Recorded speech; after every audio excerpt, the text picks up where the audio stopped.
Hello and welcome to job.info অসমৰ প্ৰথম অসমীয়া educational channel job.info লৈ আপোনালোকক স্বাগতম জনাইছো গাইজ এটা নতুন টপিকৰ সৈতে আজি ভিডিওটো ষ্টাৰ্ট কৰিব লাইছো যদি আপোনালোকে কৰিছে এপ্লাই ৰেলৱে গ্ৰুপ ডি এই ভিডিওটো হৈছে আপোনালোকৰ কাৰণে ইয়াত আমি আলোচনা কৰিম সিলেবাস বুকস প্যাটাৰ্ন আৰু তাৰ লগতে টিপস এণ্ড ট্ৰিক কেনে ধৰণে আপোনালোকে railway group D exam crack কৰিব yes বিনামূলীয়াকৈ গাইড বুক কেনে ধৰণে ডাউনলোড কৰিব জানিবলৈ চাই থাকক এই ভিডিওটো শেষলৈ এটো হৈছে পাৰ্ট 3 ভিডিও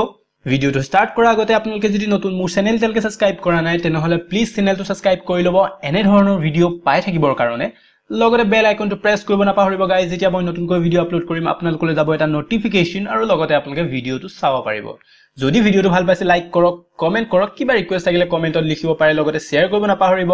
যিসকল ফ্ৰেণ্ডে মোৰ ভিডিও এতিয়ালৈকে চাব পৰা নাই পলম নকৰাকৈ ভিডিওটো ষ্টাৰ্ট কৰিছো তো গাইজ যদি আপোনালোকে ৰেলৱে গ্ৰুপ ডি এপ্লাই কৰিছে ৰেলৱেৰ ফালৰ পৰা অহা তিনটা ডাঙৰ চেঞ্জেছৰ বিষয়ে আপোনালোকে নিশ্চয় শুনিছে চাগে যদি এতিয়াও নাজানে জানিবলৈ কাৰণে চাও পাৰ্ট 1 এণ্ড পাৰ্ট 2 ভিডিও আপোনালোকৰ সকলো ডাউট ক্লিয়াৰ হৈ যাব সেই দুটা ভিডিওৰ দ্বাৰা আৰু পাৰ্ট 1 এণ্ড পাৰ্ট 2 ভিডিওৰ লিংক মই এই ভিডিওটো ডেসক্ৰিপচনত দি দিম আপোনালোকে তাৰ পৰা ফলো কৰিও ভিডিও কিটা চাব পাৰিব তো বন্ধুসকল যি এই তিনটা চেঞ্জেছ হল ৰেলৱে গ্ৰুপ ডি নিশ্চয় এটা ডাঙৰ চেঞ্জেছ আৰু এই চেঞ্জেছৰ কাৰণে ৰেলৱে গ্ৰুপ ডিৰ এক্সামিনেশনৰ যোনটো পৰিস্থিতি আছে হেতু চেঞ্জ হৈ গল আমি যদি চাবলৈ যাও ফাৰ্স্ট বিচাৰিছিল আইটিআই আৰু সেই কাৰণে এই এক্সামত এপিয়াৰ হ'বলগীয়া ক্যান্ডিডেটৰ সংখ্যা আছিল সীমিত আৰু কম্পিটিশনো আছিল আইটিআই ক্যান্ডিডেটৰ মাজতে আনহাতে আইটিআই কৰা সকলৰ কাৰণে আছিল এটা ভাল চান্স যে তেওঁলোকে কম কষ্ট কৰি এই এক্সামটো ক্ৰেক কৰিব পাৰিলে হয় কিন্তু এতিয়া যেহেতু আইটিআই বাধ্যতামূলক নহয় সিম্পল 10 পাস হলে আপোনালোকে এপ্লাই কৰিব পাৰিব তো এক্সামৰ কম্পিটিশন যোনটো লেভেল আছে হেতু কিমান কঠিন হ'ব বা আমি ক'ব পাৰো হাই স্কোৰিং হ'ব হেতু উল্লেখনীয় হ'ব তো guys group D exam April and মেৰ ভিতৰত হ'ব বুলি কোৱা গৈছে তো হাতত আছে কম সময় কম্পিটিশন হ'ব বহুত টাফ তো এই কম্পিটিশনৰ কাৰণে আপুনি নিজকে কিদৰে ৰেডি কৰিব আৰু টিপস এণ্ড ট্ৰিক্স বোৰ সাম লগতে আহি থকা ৰেলৱে যিবোৰ সিৰিজ আহিব আমাৰ ভিডিও সিৰিজ সেইবোৰত আমি এবোৰ আলোচনা কৰি যাম তো ফাৰ্স্ট আমি আহিছো railway group D syllabus recruitment প্ৰসেসটো ভাগ কৰা গৈছে তিনটা ভাগত ফাৰ্স্ট হৈছে সিবিটি মানে হৈছে guys computer based test and second হৈছে পিইটি মানে হৈছে physical efficiency test and third number হ'ব থাৰ্ড ষ্টেজ আমি ক'ব পাৰো হেতু হ'ব ডকুমেন্ট ভেৰিফিকেশন আৰু এটো সমুতে কোৱা যায় ডিভি এই তিনটা প্ৰসেসত সিলেকশন প্ৰসিজাৰটো হ'ব ফাৰ্স্ট আমি আহিছো ফাৰ্স্ট ষ্টেজ যোনটো হ'ব কম্পিউটাৰ বেসড টেষ্ট সিবিটি মানে হৈছে ৰিটেন এক্সাম যি কম্পিউটাৰতে হ'ব পেপাৰ পেন ইউজ কৰা না যায় যদি আপুনি সিবিটি এক্সাম আগতে দিছে তেন্তে নিশ্চয় গম পাইছে সিবিটি মানে কি আৰু যি সকলে না জানে যি সকলে ফাৰ্স্ট টাইম দিব এমসিকিউ কোৱেশ্চন পাব মানে মাল্টিপল চয়েস কোৱেশ্চন পাব আৰু হেবু কোড সলভ কৰিব লাগিব হেতু হৈছে কম্পিউটাৰতে আপোনালোকে শুদ্ধ এনসাৰটো সিলেক্ট কৰিব লাগিব হেতু হৈছে কম্পিউটাৰ বেসড টেষ্ট যদি আপোনালোকৰ এটো কনফিউজন আছিল মই ভাবো নাইকিয়া হল বুলি যদি এতিয়াও কিবা কনফিউজন আছে তেনহলে কমেন্টত লিখিব পাৰে মই ভালদৰে বুজাই দিবলৈ কাৰণে ট্ৰাই কৰিম তো গাইস যোনটো সিবিটি সিলেবাস দিয়া গৈছে হেতু চাৰিটা ভাগত ভাগ কৰা গৈছে according to 10th standard level তো এই চাৰিটা ভাগ কি ফাৰ্স্ট হৈছে ম্যাথমেটিক্স সেকেন্ড হৈছে general intelligence and reasoning third হৈছে জেনাৰেল সায়েন্স এণ্ড ফোৰ্থ হৈছে general awareness on current affairs guys 4 নম্বৰটো মনত ৰাখিব হেতু হৈছে জেনাৰেল এৱেৰনেছ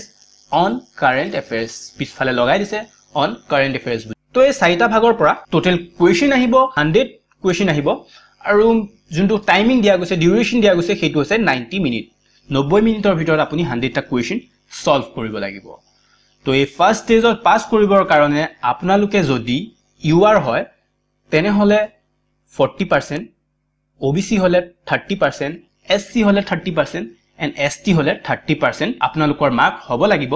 তেতিয়াহে নেক্সট ষ্টেজলৈ যাব পাৰিব মানে পিইটি লেভেললৈ যাব পাৰিব আৰু এই পাৰ্সেন্টেজটো দিয়াৰ অৰ্থ হৈছে মিনিমাম যি পাৰ্সেন্টেজ দিছে তাৰ ওপৰতহে কাট অফ মাৰ্কটো হ'ব তাৰ তলত কেতিয়াও না যায় তাৰ ওপৰতহে যাব আৰু লগতে মন দিব যে ইয়াত নেগেটিভ মাৰ্কিংও আছে তো বন্ধুসকল এই চাৰিটা সাবজেক্টৰ পৰা কি পাৰ্ট কভাৰ কৰা গৈছে হেতু সুন্দৰভাৱে ৰেলৱে যোনটো এডভাৰটাইজ দিয়া গৈছে তাত দিয়া হৈ আছে আৰু আপোনালোকে হেতু ডাউনলোড কৰি চাব পাৰিব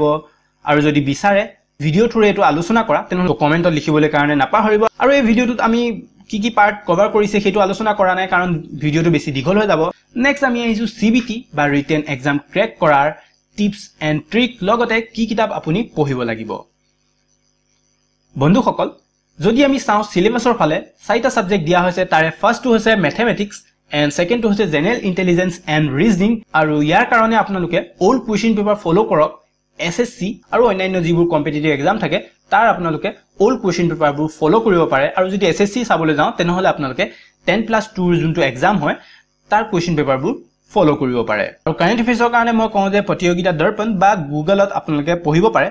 আৰু তো job.info আছেই অতি সোনকালে কাৰেণ্ট এফেয়াৰ্ছৰ নতুন পাৰ্ট আহি আছে আৰু আগৰবোৰো আপোনালোকে চাব পাৰিব গাইজ আৰু বহুতে কমেণ্টত লিখিছে যে কি কিতাপ পঢ়িব লাগিব গ্ৰুপ ডি এক্সাম ক্ৰেক কৰিবৰ কাৰণে আৰু মই যদি পাৰ্চনেলি আপোনালোকক ক'বলৈ যাওঁ মোৰ নিজৰ অপিনিয়ন তেনেহ'লে ফাৰ্ষ্ট আমি আহিছোঁ যিবোৰ বুক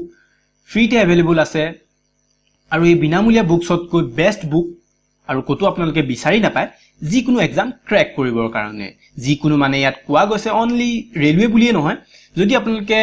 এক্সাম দিব বিচাৰিছে APSC বেংক বা UPSC যদি ক্ৰেক কৰিব বিচাৰে তেনেহ'লে এখন আপোনালোকে ফ'ল' কৰিব পাৰে বা আপোনালোকে ক'ব পাৰো পঢ়িব পাৰে আৰু এই কিতাপকেইখন হৈছে NCERT মানে হৈছে national council of education research and ট্ৰেইনিঙৰ দ্বাৰা যি বুক দিয়া যায় ষ্টুডেণ্টবোৰক 6 ক্লাছৰ পৰা 12 ক্লাছলৈ দিয়া যায় আৰু এই বুকছকেইখনৰ সকলোতকৈ ভাল কথাটো হৈছে কি এই বুকছবোৰ ফ্ৰীতে এভেইলেবল আৰু আপোনালোকে অনলাইন ডাউনলোড কৰিব পাৰিব মোবাইলতে হওক বা লেপটপতে হওক আপোনালোকে পঢ়িব পাৰিব আৰু যদি আমি কওঁ ৰেলৱে গ্ৰুপ ডিৰ কাৰণে যদি আপোনালোকে ৰেডি হৈ আছে তেনেহ'লে সকলো কিতাপ পঢ়া দৰকাৰ নাই অনলি 9th and 10th ক্লাছৰ যিখন কিতাপ আছে সেইখন ডাউনলোড কৰি ল'ব পাৰে লগতে আপোনালোকে আপোনালোকৰ ওচৰে পাজৰে থকা 9th ক্লাছ এণ্ড 10th ক্লাছৰ যিবোৰ ষ্টুডেণ্ট আছে তেওঁলোকৰ কিতাপো আপোনালোকে ফ'ল' কৰিব পাৰে তাতকৈ বেষ্ট কিতাপ মই ভাবোঁ আৰু আপোনালোকে ক'তো বিচাৰি নাপায় আৰু NCERT ফ্ৰী বুকছবোৰ যদি আপোনালোকে বিচাৰে ডাউনলোড কৰিবলৈ কাৰণে মই এই লিংকটো ভিডিঅ'টো ডিছক্ৰিপশ্যনত দি দিম 9th and 10th ক্লাছৰ কিতাপ PDF ৰূপত মোবাইলতে হওক বা লেপটপতে হওক ডাউনলোড কৰি ল'ব পাৰিব আৰু নেক্সট যদি আমি পেইড বুকছৰ কথা কওঁ তেনেহ'লে আপোনালোকে আৰিহান্ত পাব্লিকেশ্যনৰ কিতাপ আপোনালোকে ফ'ল' কৰিব পাৰে যদিও আৰিহান্ত পাব্লিকেশ্যন বুকছৰ কিছু ভুল থাকে কিছু আখুৱা থাকে তথাপিও গোটেই চিলেবাছটো তেওঁলোকে কভাৰ কৰে তো এখন বেষ্ট বুক বুলি আমি ক'ব পাৰোঁ আৰিহান্ত তাৰ বাহিৰেও যদি বেলেগ গাইড বুক আপোনালোকে কিনিবলৈ যায় লক্ষ্য ৰাখিব যে মনত ৰাখিব যে সেই কিতাপখনত যাতে গোটেই চিলেবাছটো কভাৰ কৰে সেইটো আপোনালোকে চাই ল'ব তো ইয়াৰ আগতে আপোনালোকে যোনটো চিলেবাছ আছে সেইটো ষ্টাডি কৰি ল'ব আৰু তাৰ পিছত আপোনালোকে বুকখন কিনিবলৈ যাওঁতে তাত চাই ল'ব যে সেই যোনটো চিলেবাছ আপোনালোকে বিচাৰি গৈছে সেই চিলেবাছটো কিতাপখনত আছে নে নাই নেক্সট থাৰ্ড ষ্টেজটো হৈছে গাইজ PET যেতিয়া আপোনালোকে CBT পাছ কৰিব নেক্সট আপোনালোকে PET দিব পাৰিব মানে ফিজিকেল টেষ্ট দিব পাৰিব আৰু এই টেষ্টত মেইল কেণ্ডিডেটে 35 কেজি ওজন 2 মিনিটত 100 মিটাৰ লৈ যাব লাগিব আৰু 1 কিলোমিটাৰ ৰানিং কৰিব লাগিব 4 মিনিট 15 ছেকেণ্ডত আৰু ফিমেলৰ কাৰণে হৈছে 20 কেজি 100 মিটাৰ 2 মিনিটত লৈ যাব লাগিব আৰু তাৰ লগতে 1 কিলোমিটাৰ 5 মিনিট 40 ছেকেণ্ডত পুৰা কৰিব লাগিব এবাৰ চান্সতে তো গাইজ আজিৰ এই ভিডিঅ'টো চাই আপোনালোকে কেনে পালে প্লিজ কমেণ্টত জনাব যদি ভাল পাইছে লাইক কৰক কমেণ্ট কৰক কিবা ৰিকুৱেষ্ট থাকিলে কমেণ্টত লিখিব পাৰে লগতে শ্বেয়াৰ কৰিব নাপাহৰিব যিসকল ফ্ৰেণ্ডে মোৰ ভিডিঅ' এতিয়ালৈকে চাব পৰা নাই নেক্সট ভিডিঅ'ত আকৌ এবাৰ লগ পাম আজিলৈ ইমানেই বাই জয় আই অসম